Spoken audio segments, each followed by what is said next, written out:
kukaribisha tukaweze kusikiliza neno la Bwana, na ninaamini ya kwamba Bwana ataweza kutubariki katika jina la Yesu Kristo. I want to teach about what to fight in life. What to fight in life. Ni nini unastahili kupigana nacho katika maisha yako. Nitaongea kuhusu mambo matano muhimu ambayo unastahili kupigana nayo katika maisha yako. And by the end of this session, I believe ya kwamba Roho Mtakatifu atakuwa amekufundisha sasa vizuri, na atakuwa amekuwezesha kuweza kuengage into a battle so that you may be able to fight for your life, and as you continue fighting for your life, you may be able also to fight for your family. Jina la Bwana litukuzwe. There are several things that attacks the lives of people. Na wakati ambapo maisha ya watu yanashambuliwa, mtu yeyote ambaye anapigwa na upinzani na nguvu za giza, unakuta ya kwamba anashindwa kuendelea na maisha yake yanakuwa katika giza. Na tofauti ya mtu ambaye a very successful person na mtu ambaye is a failure in life person ni kwa sababu ina depend with the umbrella ambayo mtu ako chini yake. Kwa sababu wakati uko chini ya umbrella ama mavuli ambayo haiwezi kaweza kukusitiri wakati wa kiangazi, haiwezi kaweza kusitiri wakati wa mvua, utakuta ya kwamba mambo hayaendi sawa. Jina la Bwana litukuzwe. Na utakuta ya kwamba wakati ambapo kuna chini ya mavuli ambao unaweza kukusitiri wakati wa hari, wakati wa mvua, utakuta ya kwamba unaweza kwenda mbali katika jina la Kristo Yesu. Na hiyo ndio huleta tofauti. Utakuta watu ya kwamba uliingia shule pamoja na mtu, mkaendelea, mkasoma, na mlipokuwa mnasoma, baada ya kusoma kwa muda, masomo yakaanza kuendea vibaya. Mtu yule hakuwa na shida na kusoma, akaendelea, akafanya mtihani, akapita. Wengine kangangana, kaenda college, kaenda university. Alafu ukakuta ya kwamba kuna mtu mliingia, kama kuna watu mliingia na wao in those colleges, in those universities. Alafu all of a sudden wewe unatoka, unaanza kuhustle here and there bila kupata nafasi ya kuweza kufanikiwa katika maisha. Mtu huyo anatoka immediately, anakuwa assigned mahali fulani, anapata kazi, anaweza kuendelea. The problem is not you. The problem is your covering. Glory be to God. And the covering number one is a family covering. A covering of a person number one is a family covering. Kwa sababu kuna njia tatu ambazo mtu huweza kubarikiwa nazo. Njia ya kwanza, unaweza kubarikiwa na Mungu. Njia ya pili, unaweza kuwa umezaliwa katika familia iliyobarikiwa. Na njia ya tatu, unaweza kutembea na mtu ambaye amebarikiwa na uweze kurithi baraka. You associate yourself with the blessed people, alafu uweze kubarikiwa. So wakati ambapo umetoka katika familia ambayo kuko na laana zinatembea, curses are hovering around that family, hata ukijaribu kuweka bidii, utakuta ni bure. Jina la Bwana litukuzwe. Hata ukijaribu kuomba na kufunga, unakuta kwamba mambo hayaendelei. Wakati mwingine kung'ang'ana kwako sio wewe shida. Shida ni mahali umetoka. Bwana Yesu asifiwe. Katika kitabu cha Ezekiel chapter number 16, Mungu ananena kuhusu Jerusalem. Anasema nilikuta ukigaagaa katika damu yako, na hakuna aliyekuwa anakuonea huruma. Na Biblia inasema ya kwamba haukuwa umekatwa kitovu chako. Lakini nilipokutazama nikakuonea huruma, nikakuchukua, nikakuosha, nikakusafisha, nikakata kitovu chako, nikasema hata ukiwa katika damu yako ukaweze kuishi. Bwana Yesu asifiwe. Hiyo inanifundisha ya kwamba tunaweza kufanikiwa hata kama tuko katika familia ambazo huwa hazifanikiwi. Glory be to God. And this year it is our high time to break the record of our family in the mighty name of Jesus. Lazima to break the record. Mahali ambapo hawakuwa wanafika, either in the level of education. Hallelujah. Katika level ya maisha,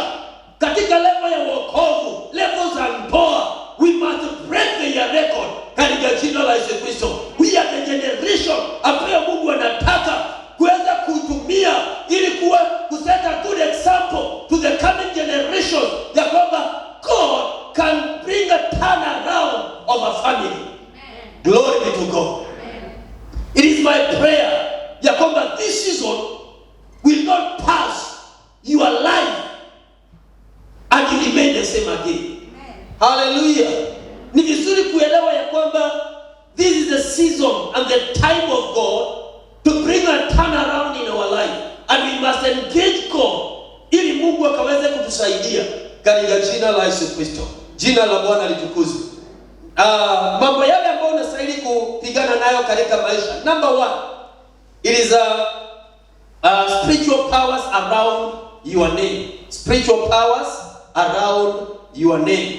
Read together with me in the book of 1 Chronicles chapter number 4 verse 9 and 10. Mambo ya Nyakati wa kwanza sura ya 4 mstari wa 9 na mstari wa 10. The Bible says Jabez was more honorable than his brothers.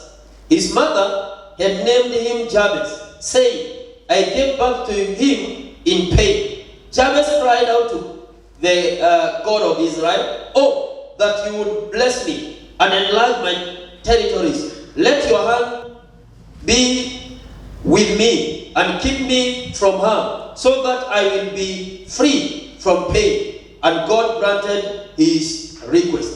Jina la Bwana litukuzwe. This is the case of our brother Jabez. Na tunaona Jabez means pain. Jabez inamaanisha uchungu.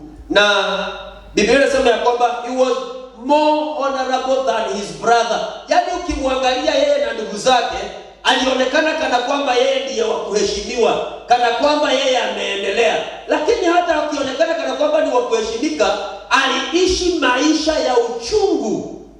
Hallelujah. Chochote ambacho kilifanyika katika maisha yake, it was a result of struggle. Kile ambacho kiliendelea katika maisha yake ilikuwa matokeo ya uchungu na kung'ang'ana. Na Jabez akaelewa ya kwamba there is something wrong. Glory be to God. Na Biblia inasema ya kwamba the first person to engage, I believe it was his mother. Kwa sababu anasema ya kwamba mama yake alimuita Jabez, kumaanisha ya kwamba alimzaa katika uchungu. Kwa hivyo akamuita Jabez, akamuita uchungu, wewe umefanya nini katika uchungu? Kwa jina la mtu linaweza kufight his destiny. The name of Jabez was against his destiny. He was more honorable than his brothers, but his name was against his wishes and will in life. Glory be to God. Na wakati ambapo jina lako linaweza kuwa kinyume na vile ambavyo matakwa yako yalivyo, maisha yako yalivyo, vile ambavyo ungetaka kwenda, mahali ungetaka kufika katika maisha, jameni, hakuna wakati ambapo utaweza kuingia katika hatima yako. Jina la Bwana litukuzwe. Hallelujah. Biblia inasema ya kwamba vile jina la mtu lilivyo, ndivyo uwezo wake ulivyo. The way your name is, the way powerful you are. Jina lako litakuwa na uwezo kama vile ambavyo wewe ulivyo. Jina la Bwana litukuzwe. Na kama jina lako litakuwa hali respond uwezo katika maisha yako, then hautakuwa na uwezo, hautakuwa na ukuu. People will be more strong than you, and you will suffer inferiority complex in your life. Glory be to God. Na wakati ambapo Jabez alielewa ya kwamba there is something wrong in my name, siwezi kuwa mimi niko na heshima kuliko ndugu zangu, alafu bado ninang'ang'ana. I'm still struggling in life.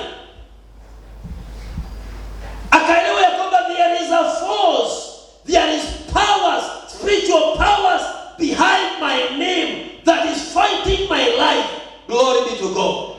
Bwana Yesu asifiwe. And I believe ya kwamba alipata revelation, Mungu huwa anabadilisha jina. Akaenda kwa Mungu. The Bible says he engaged the God of Israel. Akamwambia, Bwana, heri unibariki, na mkono wako uwe juu yangu, unilinde na mabaya, unipanulie mipaka yangu. And the Bible records very clearly that God granted his request. Jina la Bwana litukuzwe. Bwana Yesu asifiwe. Are you getting me, church? Sometimes the names that we were called by our mothers, by our ancestors, are conflicting the will of God concerning our life. And those names, they carry spiritual powers that fight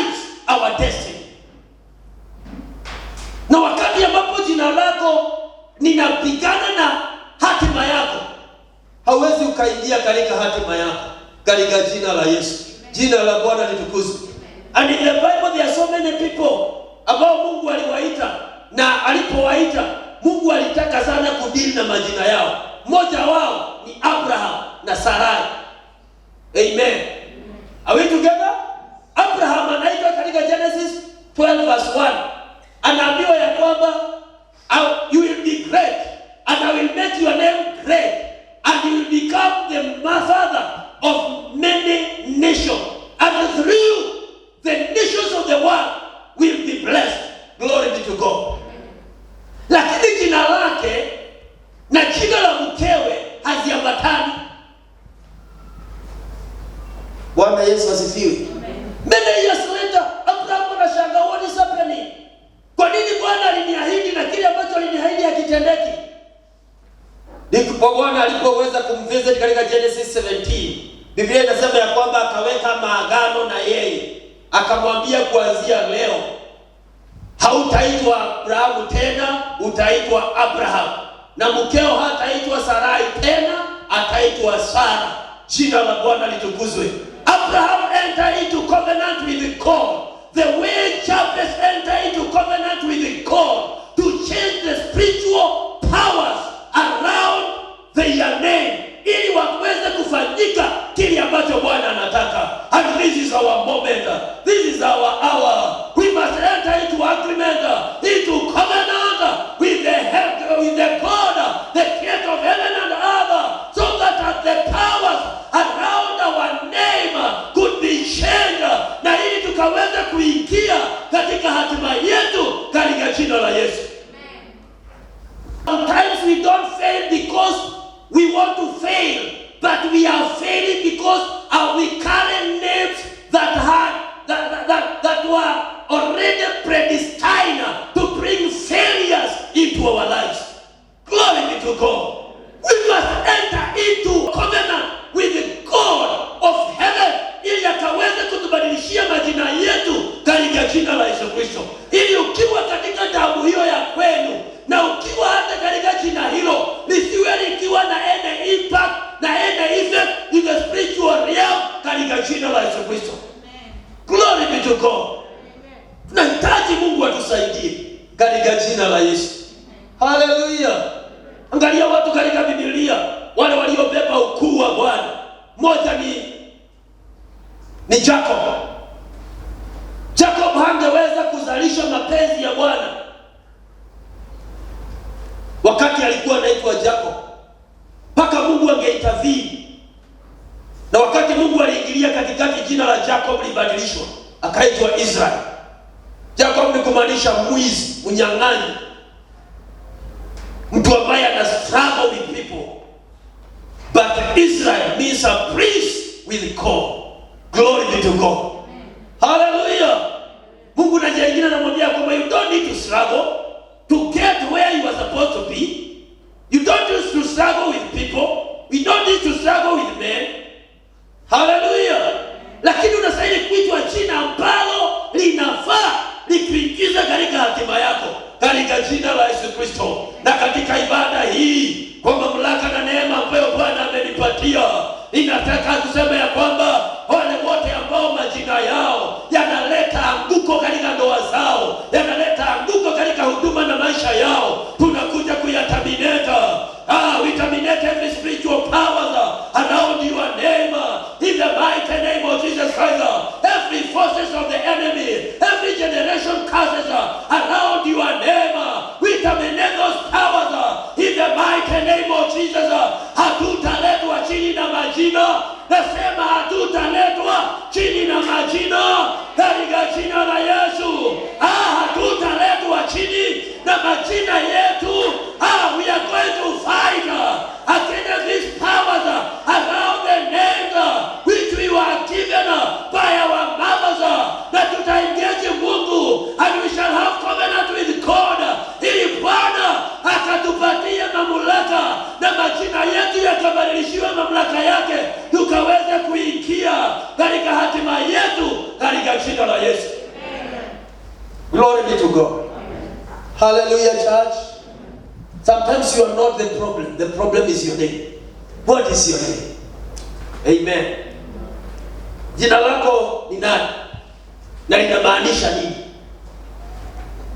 You need to fight all the spiritual powers around your name. Weka mkono wako wa kulia hivi juu. Sema from today. Sema from today. I will fight every spiritual powers around my name, and I will enter into the covenant with my God, the creator of heaven and earth, and I will enter into my destiny in Jesus' name. Tupatie Bwana makofi katika jina la Yesu. Ukiamka kila siku, you need to understand, ninaitangwa nani? Hili jina yangu imezungukwa na nini? And you fight. Bwana Yesu asifiwe. Amen. The powers around that name. Number 2, you need to fight against the spoken words that locks destiny. Spoken words that locks destiny. Kuna maneno ambayo huwa yananenwa na yanafunga hatima za watu. Na kuna watu ambao shida yao sio qualification, no, they are qualified to be where they are supposed to be. They have all what it takes for them to be where they are supposed to be. But their life is surrounded by spoken words ambazo they lock their destiny. Jina la Bwana litukuzwe. Na kuna maneno ambayo maneno yakinenwa yanaweza kunenwa na watu kadhaa ambao ningetaka tuweze kuangalia very quickly. Kuna maneno yanaweza kunenwa na wazazi na ya lock your destiny. Genesis 49 verse 3 and 4. Biblia inasema kwamba Reuben, you are my firstborn, my might, the first sign of my strength, excelling in honor, excelling in power. Verse number 4. Turbulent as the water, you will no longer excel. For you went up into your father's bed, into my court, and defiled it. That is Reuben. He had a very great destiny. Anaambiwa kwamba wewe ndiye Rubeni, mzaliwa wangu wa kwanza, mtu ambaye akona ukuu, utaongezeka na utazidi watu wote. Lakini verse number 4 anaambiwa kwamba lakini hautaongezeka, hautakuwa kile ambacho unastahili kuwa, utakuwa bure. Kwa sababu gani? Ulikipandia kitanda changu ukakinajisi. Jina la Bwana litukuzwe. Those are spoken words. Na unajua nini? Iligharimu Musa wakati aliona the Reubenites wanaendelea kuisha jangwani. Hawaongezeki, wanaendelea kuisha katika Deuteronomy 33. Musa akaona ya kwamba hawa watu wataisha wote. Akasimama akawabariki. Alipowabariki wakaanza kuongezeka tena. Jina la Bwana litukuzwe. Bwana Yesu asifiwe. Wakati ambapo kuna spoken words against your life, it takes another man or woman of authority to terminate the spoken words against your life. Sasa shida ni hii. Ni akina nani ambao wamepewa mamlaka ya kunenea maisha yetu wakati ambapo maisha yetu yamezungukwa na maneno ambayo yasiyofaa? Are the men of God, watumishi wa Bwana. Na nikuambie kitu, kama mamlaka na upako ambao umepewa watumishi wa Bwana utafanya kazi katika maisha yako, you must respect them, you must honor them, and you must serve them. Are you getting me? Respect them, honor them, and serve them. But if you can go against them and na waze kuwagonga, just talking against them, unaongea vitu za akisema hivi unaenda hivi. Jameni, yeye ndiye amepewa mamlaka kama mtu ambaye anakuongoza. Anaweza kunena neno likufungue kutokana na maneno ambayo yalinenwa na watu wenye mamlaka katika jina la Yesu. Jina la Bwana litukuzwe. Hallelujah. So even those who are watching me, wherever you are watching from, you need to honor your pastor, the servant of God ambaye Mungu amekupatia. Respect them, serve them diligently, na Mungu atakusaidia. Na wakati wanapotabiri na kunenea maisha yako, when they are proclaiming good things, utakuta kwamba their proclamation itaweza kufanyika. Biblia inasema ya kwamba Bwana hufuata neno la watumishi wake ili akaweze kulitimiza. Glory be to God. Leo nikisema nyinyi ambao Bwana amenipatia, nyote Bwana wabariki. Bwana anafuata hiyo. Mtu ambaye alikuwa chini ya laana, Mungu anaondoa laana, anaenjoy at least baraka za Bwana. Anaweza kusema ya kwamba I've tasted the goodness of God in my life. Na ninaweza kutestify na niseme ya kwamba my God is good. Glory be to God. Are you getting me? Kuna maneno yalineno katika maisha yetu na wazazi na hatuyajui. Kwa sababu kama yalinenwa kwa nyanya yako na wewe umekuja in that lineage, hata wewe maneno yale yatakuaffect and you don't know. Kuna mambo mengi ambayo yamenenwa katika familia zetu, familia za watu, yanaendelea kuwanyanyasa, yanaendelea kuwaumiza, lakini hawajui. Jina la Bwana litukuzwe. Are you getting me, church? So spoken words that locks destiny are very powerful. Na yanastahili kuwa terminated. Na yatakuwa terminated na a man or woman of authority. Mtu ambaye amepatiwa mamlaka na Bwana. Jina la Bwana litukuzwe. Bwana Yesu asifiwe. They are spoken words by wizards and sorcerers. Na maneno ambayo huwa yananenwa na wachawi na waganga. Numbers chapter number 23 verse 1. Tunaona ya kwamba Moabi anaenda anaita Balaam, anamwambia Job, uje unilaanie watu hao ili waweze kudhoofika, wasiwe na nguvu, wasiwe na mamlaka, ili nikaweze kuwashinda. Kuna watu huenda kwa wachawi na waganga. Kuna watu kuendea kwa washirikina. Wanasema huyu ndiye ninataka, na anapeleka picha yako. Huyu ndiye ninataka unilaanie ili afutwe mahali alipo, ili asiendelee. Huyo mtu anachukua picha yako hivi, anainenea. Akili anavyoinenea ndivyo mambo yako yanaendelea kuharibika katika ulimwengu wa kiroho. Yakianza kumanifest, unakuta ya kwamba you are surrounded by negativity katika kila kitu ambacho unachokifanya. Jina la Bwana litukuzwe. Bwana Yesu asifiwe. Are you getting me, church? And this morning, I just want to rise against every spoken word by sorcerers.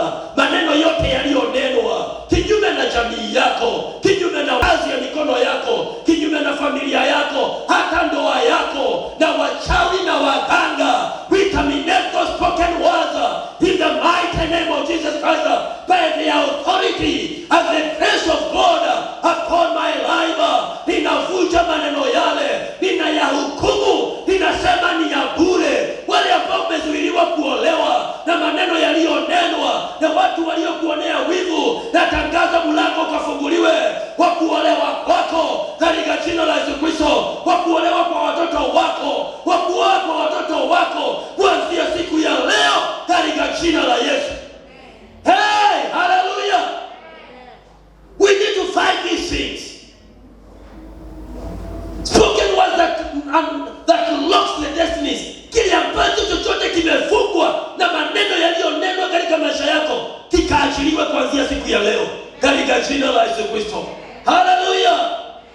Kuna maneno mengine huwa yananenwa na baba wa taifa. If you can read in the book of Exodus chapter number 8 verse 28. Exodus 8:28. Pharaoh alimuita Musa na Aaron akamwambia kwamba endeni na mkienda mniombee, lakini msiende mbali. Mkienda msiende mbali. Na ukiangalia katika Numbers 13, wakiwa jangwani wametuma spies waende wakaangalie nchi ambayo wanaenda ni nchi ya aina gani. Biblia inasema ya kwamba wakanungunika, wakalalamika, wakasema hatutaenda. Katika kitabu cha Numbers chapter number 14 verse 26 na 27, Biblia inasema ya kwamba Mungu akamwonenea Aroni na Musa, akamwambia, hivyo ambavyo wana wa Israeli wameongea masikioni mwangu, ya kwamba heri kufia hapa kuliko kwenda, waambie nimesikia, na hivyo ndivyo itakavyofanyika. What happened? God was responding to the words of Pharaoh, ya kwamba muende na msiende mbali. Akawaambia kwamba for 40 years mtaangamia hapa jangwani mpaka nyinyi wote mwishi. Watoto wenu watakuwa wafugaji hapa, wakibeba mizigo ya usherati wenu. Alafu kisha watarudi waingie katika nchi ambayo nilikuwa nimewaahidi. Wote waliishia jangwani tu, apart from Joshua and Caleb, kwa sababu wao walisema ya kwamba wacheni twende, Mungu aliyetuahidi anaweza kutupeleka na anaweza kutupatia nchi hiyo katika jina la Yesu. Jina la Bwana litukuzwe. Mtu mwingine ambaye anaweza kuongea na ako na mamlaka, it is your spiritual father. Spiritual father akisema kitu chochote lazima uwe mwangalifu sana. 2 Kings chapter number 5, tunaona mambo na Gehazi, verse number 27. 2 Kings chapter number 5 verse 27, Biblia inasema Gehazi akafanya kinyume na kile ambacho moyo wa mtumishi wa Bwana Elisha ulikuwa unataka, na alipokuja na vitu vile ambavyo alikuwa ameenea kwa Naaman na akakuja akazificha katika hema yake, Biblia inasema ya kwamba alipoenda kwa mtumishi wa Bwana akamwambia, "Ai, kwani ulikuwa wapi?" Akamwambia, "Nilikuwa tu muumwe." Akamwambia, "Roho yangu ilikuwa na wewe. Hata ulipokuwa ukienda ukachukua vitu ukakuja nazo. Huu sio wakati wa kuchukua mali na vitu ambavyo vinaonekana kana kwamba ni za dhamana." Biblia inasema kwamba akamwambia, "Ukoma wa Naamani ukurudie wewe na uzao wako." Na verse number 27 inasema papo hapo ngozi yake ikabadilika, akawa na ukoma, akaondoka mbele za mtumishi wa Bwana akiwa na ukoma. Wakati mwingine it's good to be open, hata kwa past. Acha ikuuliza kitu anze kupiga chenga hivi. Now you know the truth, kile ambacho kiko ndani ambayo unaelewa. Na wewe unaanza kupiga ona hivi. Jamani, kama kuna kitu kinaweza kunenwa kibaya, unaweza kuwa katika mashaka makubwa. Jina la Bwana litukuzwe. Are you getting me, church? Are you getting me, church? So ni vizuri to be sincere with your pastor, with your spiritual father, katika jina la Yesu. Bwana Yesu asifiwe sana. Another person ambaye anaweza kunena alafu kuwe na mashaka makubwa ni Mungu. And of course God is above any other person. Biblia inasema katika kitabu cha Jeremiah 22:29 and 30, akasema ya kwamba muhesabu mtu huyu kana kwamba hana mtoto, na anaongelesha ardhi. Anasema, ewe ardhi, hesabu mtu huyu kana kwamba hana mtoto, na kusiwe na mtu atakaye kalia kiti chake. Mungu akinena kitu huwa kinafanyika. Jina la Bwana litukuzwe. Are you getting me? When you turn against God, every spoken words ambazo Mungu alinena, atukifanya hivi hii itakuja, ukifanya hivi hii itakuja, ukienda hivi hii itakuja, ukikaa hivi hii itakuja, uanze kufuata njia hizo. Mambo hayo yote Mungu imeandikwa ya kwamba yatatendeka, yataanza kumanifest in your life one by one. Don't turn against God katika jina la Yesu. Jina la Bwana litukuzwe. Bwana Yesu asifiwe. Are you getting me? Number 3, you need to fight evil altars raised to curse. Evil altars raised to curse. Kuna madhabahu yanainuliwa ili yatumiwe na watu kulaani maisha yako. Madhabahu hayo ni kama madhabahu ya wachawi, yameinuliwa. Unakuta kuna mchawi mahali watu wanakimbia pale, nirogee mtu fulani. Kuna madhabahu ya waganga, mtu anakimbia pale, sijui nipatie, sijui niende nifunge biashara ya mtu fulani, sijui niende niangushe familia fulani. Kila siku tunastahili kufight every altars raised to curse our life katika jina la Yesu. Glory be to God. Are you getting me?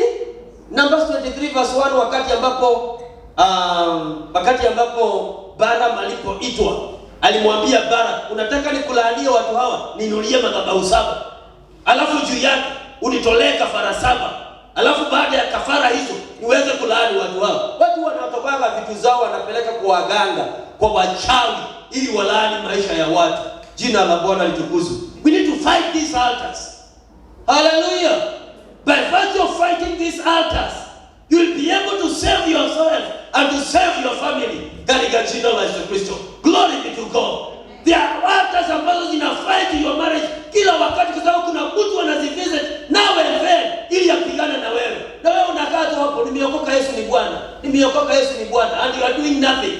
Well, you need to fight every altar raised to curse your life. Katika jina la Yesu. Jina la Bwana litukuzwe. Number 4, evil sacrifices that are made to bring you down. Evil sacrifices that are made to bring you down. Kuna kafara huwa zinatolewa ili zikulete chini. Kuna watu wanaweza kushikana mikono waseme ya kwamba tunatangazia fulani, tunamuzika, tunamwambia hata fani, wakiwa wameshikana hiyo mikono and you are doing nothing. Unakuta kwamba maisha yako yanaanza kudidimia. Kuna watu wanaweza kuchukua mali yao wapeleke kwa wachawi, kwa waganga ili wakulaani. Na unakuta mambo haya yanaanza kufanyika. Unaanza kudidimia hivyo, unaanza kuisha. Those are evil sacrifices that are made to bring you down. Jina la Bwana litukuzwe. Na ninasema if there is an altar that is holding our life, ni lazima ituachilie. Madhabahu yote ambayo imekamata hatima yetu lazima ituachilie. Kafara zote zilizotolewa ili tukaweza kuangamia ni lazima zituachilie katika jina la Yesu Kristo. Hallelujah. And finally is demonic pattern. You need to fight demonic patterns in your life. Wacha nipeane this example kwa sababu ndio ina run across the board in many families, especially African families. Utakuta ya kwamba nyanya alizalia watoto wake nyumbani, alafu finally akaolewa, na alipoolewa akawa sasa na mume, lakini watoto sio huyo mzee. Watoto wake wanachukua huyo mtindo. Mtu anazalia nyumbani alafu finally anaolewa, na wako na bahati. Wale watu huwa wanaoa hawana shida.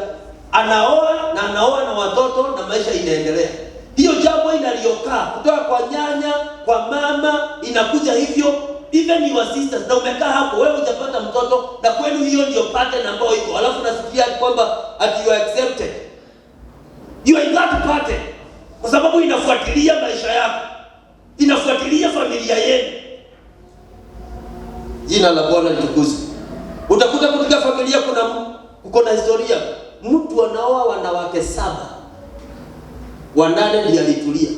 Na wote kila mtu unasikia anaenda na watoto 2, 3, 1, 4. Alafu wewe unazaliwa kwa hiyo familia. Mmeokoka Yesu ni Bwana. You need to fight those demons. Kama utaoa na ukae na mke mmoja na usurvive na yeye, you need to fight those demons katika jina la Yesu. Those are demonic patterns. Are you getting me, church? Hallelujah. Ukuta kwamba uko katika maisha yako, unaangalia wengine walikuja wakaenda vizuri, alafu baadaye wakaanguka, wanakuwa wakusaidiwa. Unasema kama kai nalikuwa ile toga. Alafu unakuta kama unaweza kuhesabu 1, 2, 3. Alafu wewe umezaliwa katika ile familia and you are doing nothing. Wakati umenyamaza, you are not doing justice to yourself. Kwa sababu you need to fight those demonic patterns katika jina la Yesu. Kama kuna a demonic pattern ambayo imekuwa ikiendelea katika maisha yenu, ukiangalia, unaweza tu kuangalia, usiangalie kutoka mbali, angalia kutoka kwa shosho, aunties, uncles. Uangalie kama kuna kitu kwa kinaendelea, kimeguza kikaguza cousins, kinaenda hivyo, kimeguza kwenu, wewe hujakamatwa. Hata kama umekamatwa, you need to fight this demonic pattern katika jina la Yesu. Jina la Bwana litukuzwe. Are you getting me, church? I have come to enlighten you ili ukaweze kuelewa ya kwamba in order for you to succeed, You need to wage war against the principalities katika jina la Yesu Kristo. And these are some of the things that you need to fight in your life. Kila wakati ukiamka unasema kwamba these are demonic patterns. Nimekataa vile maisha ya anko ilikuwa inifanyikie, na nimekataa vile ambavyo nimetendekewa. Mtoto wangu, huyu binti yangu hatazalia nyumbani, huyu kijana yangu hatakuwa hivyo. Unakataa. You fight these demonic patterns in your life katika jina la Yesu. Wengine mnaweza kuwa mmeshikwa na those demonic patterns, lakini unastahili kupigania watoto wako ili Bwana kawafungue. Kile kilifanyikia maisha yako kisifanyikia huyo mtoto katika jina la Yesu. Are you getting me, church? Hallelujah. Simama juu na miguu yako. I want us to have a moment with God. Tumwambie Bwana, weka mikono yako juu. Apia shetani, lazima utaachilia. Lazima utaachilia kile ambacho umekamata. Lazima utaachilia. Inua sauti yako mbele za Bwana. Apia Bwana, this is my high time. I want to fight this thing. Katika jina la Yesu, these dragons, I want to fight them in the mighty name of Jesus. Pia ikuachilie. Pia madhabahu yote ambayo yamekukamata lazima yakuachilie katika jina la Yesu. Kila makafara zilizotolewa kupigana na maisha yako lazima zikuachilie. Kila madhabahu yaliyoinuliwa kinyume na wewe lazima yakuachilie katika jina la Yesu. Nia yote ya yule muovu lazima ikuachilie katika jina la Yesu.